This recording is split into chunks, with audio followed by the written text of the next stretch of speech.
जय दादी की। भक्तों, आप सभी का दादी सेना द्वारा आयोजित दादी महिमा के इस कार्यक्रम में स्वागत है। दादी जी से अगर सच्ची लगन लगा ली तो कुछ भी संभव है। दादी जी ने अगर आपकी सेवा स्वीकार कर ली तो कुछ भी संभव है। दादी जी ने अगर आपके सिर पर हाथ रख दिया तो कुछ भी संभव है। मैं संजय शर्मा कोलकाता से देश विदेश के दादी भक्तों की अनुभूतियों को लेकर आप सभी के बीच सुनाने के लिए आया हूं और आज मैं आपको एक दादी भक्त की आप बीती घटना सुनाने जा रहा हूं। ये घटना 22 जनवरी 2009 की है।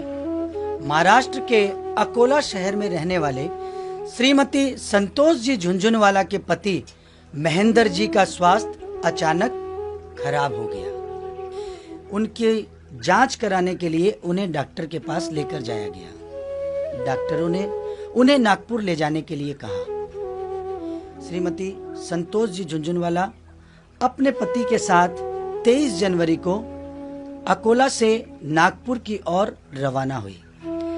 रास्ते में जाते जाते उन्हें अचानक ख्याल आया कि 26 जनवरी को उनको अमरावती सती धाम दादी जी के मंदिर में मंगल पाठ करने जाना है, परंतु अपने पति के स्वास्थ्य खराब होने के कारण वो वहां पर नहीं जा पाएगी। ये सोच उन्होंने अमरावती ट्रस्टी को फोन करके ये सारी घटना की जानकारी दे दी और उनसे कह दिया कि वो मंगल करने के लिए वहां पर नहीं आएगी।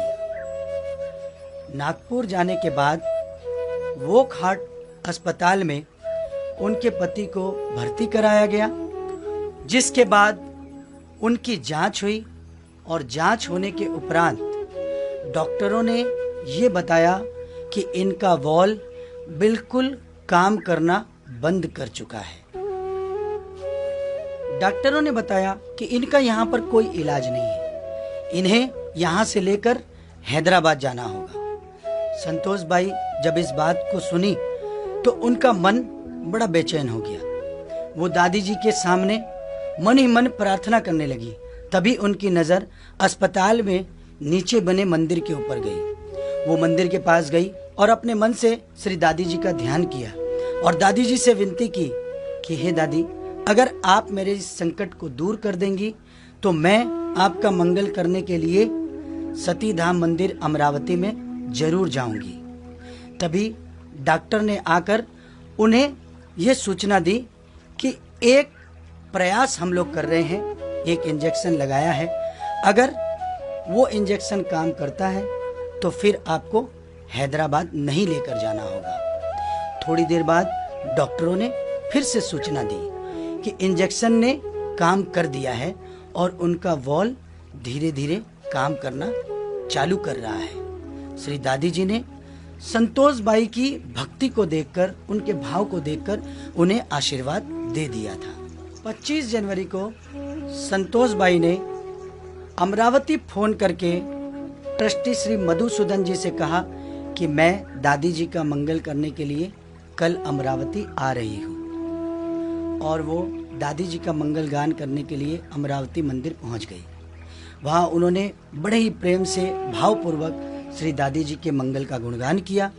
मंगल समाप्त होने के उपरांत उन्होंने वहां पर उपस्थित सभी दादी भक्तों से ये प्रार्थना की और अपने पति के स्वस्थ होने के लिए उनसे भी दादी जी के समक्ष प्रार्थना करने के लिए कहा। उनकी इस बात को सुन करके श्री मधुसूदन जी उनके पास आए और उन्हें ढांढस बंधाया और उनसे ये कहा कि दादी जी ने आपको आशीर्वाद दे दिया है। आपके भाव को देखकर दादी जी आपका कार्य अवश्य पूरा करेगी, दादी जी आपका संकट अवश्य हरेगी। श्रीमती संतोष बाई मंदिर से निकलकर वापस अमरावती से नागपुर की ओर चल पड़ी, लेकिन जैसे ही वो रास्ते में जा रही थी तभी अस्पताल से उनके पास फोन आया कि उनकी हालत में सुधार है, उन्हें इंटेंसिव केयर यूनिट से बाहर लाया जा चुका है। श्री दादी जी ने संतोष बाई की सारे संकट दूर कर दिए थे। इसीलिए तो जिस भक्त का दादी जी के प्रति विश्वास हो, दादी उसके सारे संकट अपने आप दूर करती है।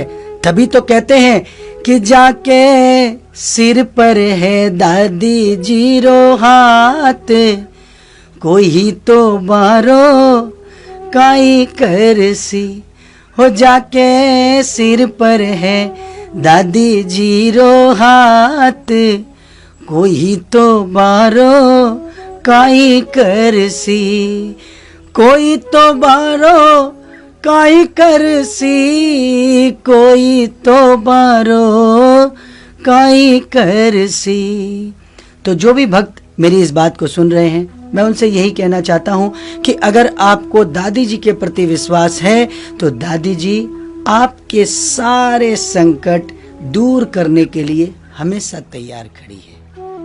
भक्तों, अगर कभी भी आपको दादी जी ने प्रत्यक्ष या अप्रत्यक्ष रूप से आपके परिवार पर या आपके ऊपर कोई भी आपके संकट को दूर किया हो, आपकी मनोकामना को पूरी की हो, तो आप अपनी अनुभूतियों को हमारे पास लिख करके भिजवाएं, जिससे हम आपकी सारी अनुभूतियां दादी जी के भक्तों को सुना सकें, उन्हें बता सकें कि हमारी दादी जी कैसे कृपा बरसाती है। इसी बात के साथ मैं आज अपनी बात को यहीं विराम देता हूं।